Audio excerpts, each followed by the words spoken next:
আসসালামু আলাইকুম। বছরের শুরুতে আপনাদেরকে দেখাই, আজকে যে দেখাবো সেটা হইল গিয়া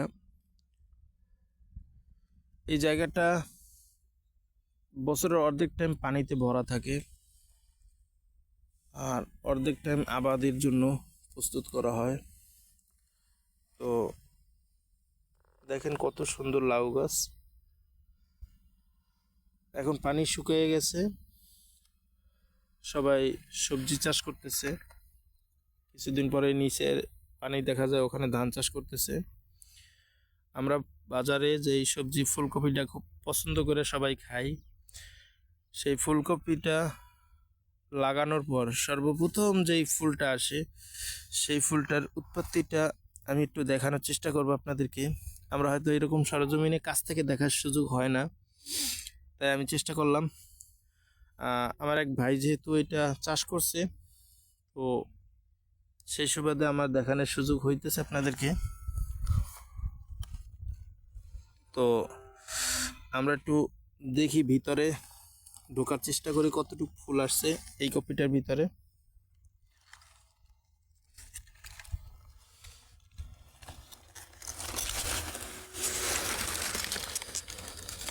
এই যে আমি ঢুকে চলে আসলাম ভিতর পর্যন্ত, অল্প একটু।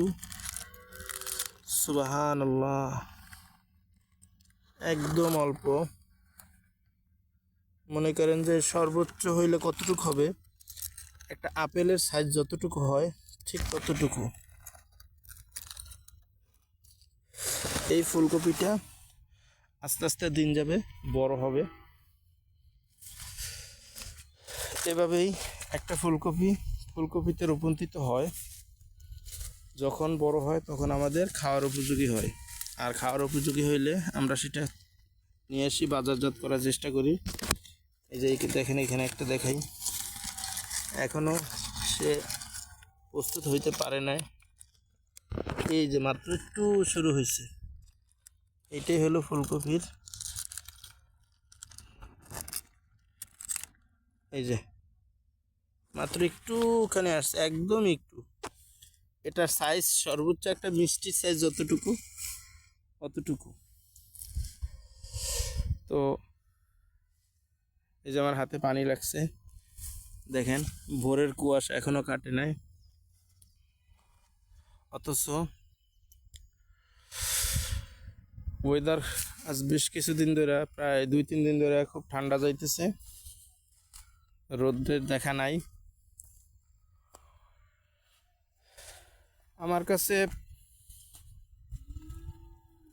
খুব ভালো লাগতেছে, জানি না আপনাদের কেমন লাগে। ভিডিওটা দেখার পর অবশ্যই কমেন্ট করে জানাবেন। টমেটো গাছ কেবল ফুল আসছে, তারপরে এখানে দেখা যায় ফলও চলে আসছে।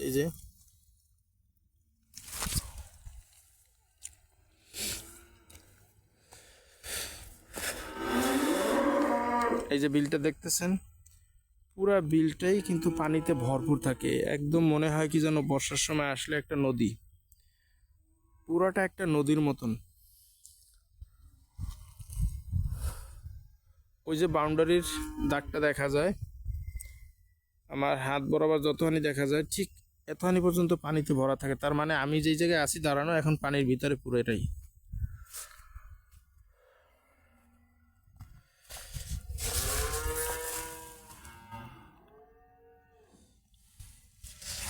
আজ এ পর্যন্ত, আবার অন্য কোনো কিছু নিয়ে আসবো, আপনাদের দেখানোর চেষ্টা করব।